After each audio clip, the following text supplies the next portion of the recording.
Shalom saudara yang kekasih dan diberkati luar biasa di dalam nama Tuhan Yesus.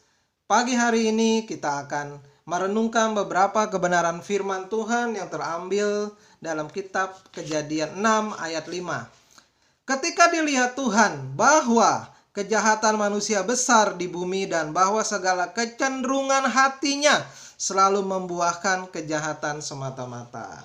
Wow. Kalau kita lihat, manusia itu jahat banget ya, seperti di Kejadian 6 ayat 5 ini, bahwa kecenderungan hatinya selalu membuahkan kejahatan semata-mata. Saudara, kalau kita renungkan Kejadian 6 ayat 5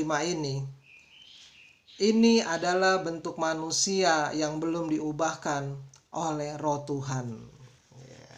Kalau manusia rohnya belum diubahkan oleh Roh Tuhan, maka kehidupannya dan pikirannya dan hatinya itu selalu ingin membuahkan kejahatan demi kejahatan. Makanya Tuhan Yesus datang ke dunia ini untuk mengubahkan itu semua melalui apa? Hidup yang baru.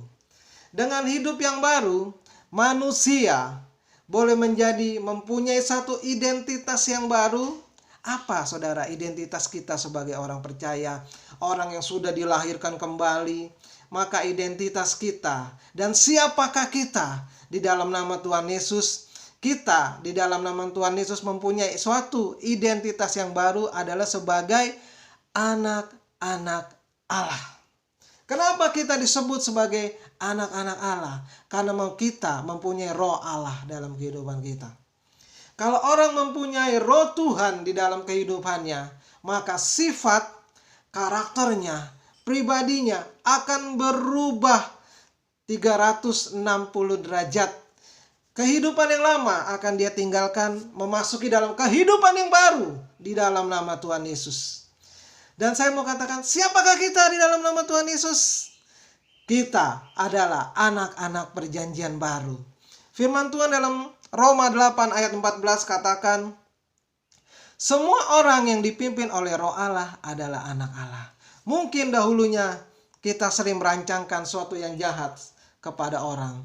Mungkin dulunya kejahatan adalah suatu hobi dalam kehidupan manusia. Tetapi pada waktu kita dipenuhi oleh Roh Tuhan, kita menjadi dan mempunyai identitas yang baru sebagai anak-anak Tuhan, yang diterangi oleh firman kebenaran Kristus, yang diterangi oleh Roh Tuhan dalam kehidupan kita, sehingga kita bisa menjadi berkat bagi banyak orang.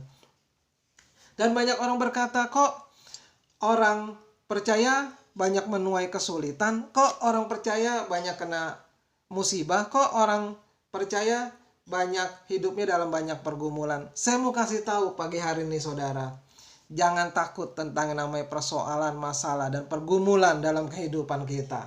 Kenapa saudara? Saya mau katakan, bisa nggak Tuhan menghapuskan semua kesedihan, pergumulanmu hanya dalam sekejap mata? Bisa banget. Tapi kenapa hal itu harus kita jalani?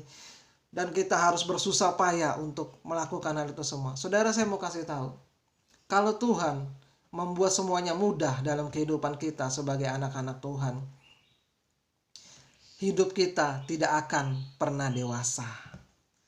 Makanya Tuhan kasih hal-hal seperti itu. Untuk apa saudara? Untuk membangun iman dan percaya kita. Untuk mendidik kita dari manusia yang punya mental rohani yang baik menjadi mental rohani yang dewasa. Ketika saudara mengalami semua itu dan melewatinya dengan baik dan benar, ada kekuatan di dalam semua pergumulan hidup orang percaya. Apa saudara? Karena kita adalah anak-anak Tuhan. Anak-anak Tuhan yang hidupnya dipenuhi dengan Roh Kudus. Anak-anak Tuhan yang hidupnya dipenuhi oleh roh kebenaran itu. Dan roh yang kebenaran itu membantu kita dalam kelemahan kita. Sehingga kita menjadi umat pemenang. Itulah bedanya antara orang percaya Tuhan Yesus dan tidak percaya Tuhan Yesus. Wow, dahsyat sekali. Di dalam Roma 8 ayat 16 katakan, roh itu bersaksi bersama-sama dengan roh kita bahwa kita adalah anak-anak Allah. Dan ayat yang terakhir di dalam Roma 8 ayat 17 dikatakan seperti ini, Dan jika kita adalah anak, maka kita juga adalah ahli waris. Maksudnya, orang-orang yang berhak menerima janji-janji Allah yang akan menerimanya bersama-sama dengan Kristus, yaitu jika kita menderita bersama-sama dengan Dia, supaya kita juga dipermuliakan bersama-sama dengan Dia. Wow, saudara, dahsyat sekali. Kita sebagai orang percaya bukan enak aja menerima waris tentang janji-janji kerajaan Allah, tapi kita harus menderita bersama dengan Kristus. Artinya menderita di sini itu seperti apa sih, saudara?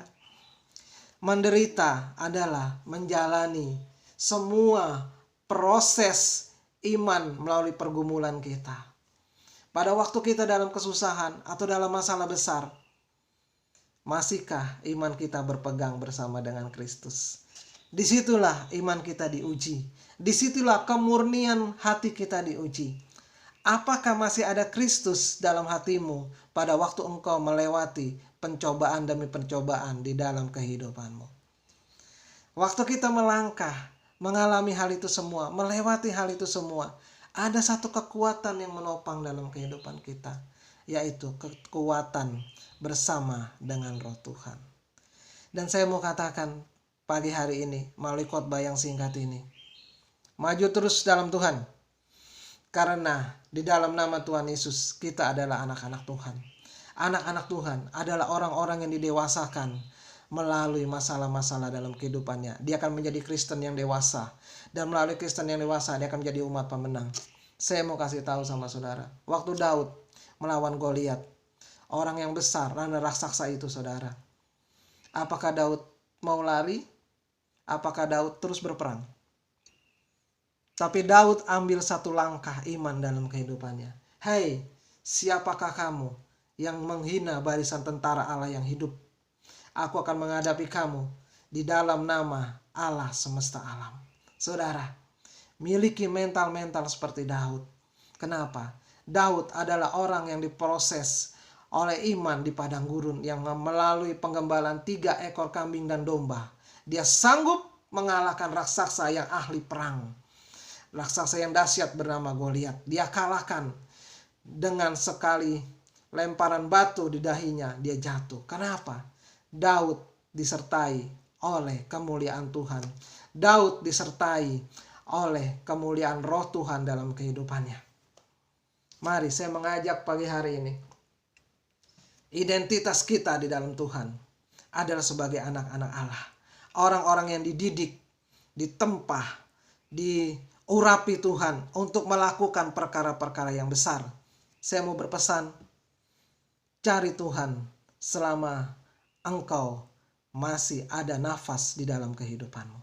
Carilah Tuhan pada waktu engkau masih sehat. Carilah Tuhan jangan pada waktu engkau sedang sakit. Pada waktu engkau sedang sehat, hidupmu sedang kuat-kuatnya, staminamu sedang luar biasa. Mari kita berlomba menjadi atlet-atlet rohani yang mencari kehendak Tuhan pada zamannya dan mengukir sejarah pada zamannya. Tuhan Yesus memberkati. Selamat beraktivitas. God bless you all.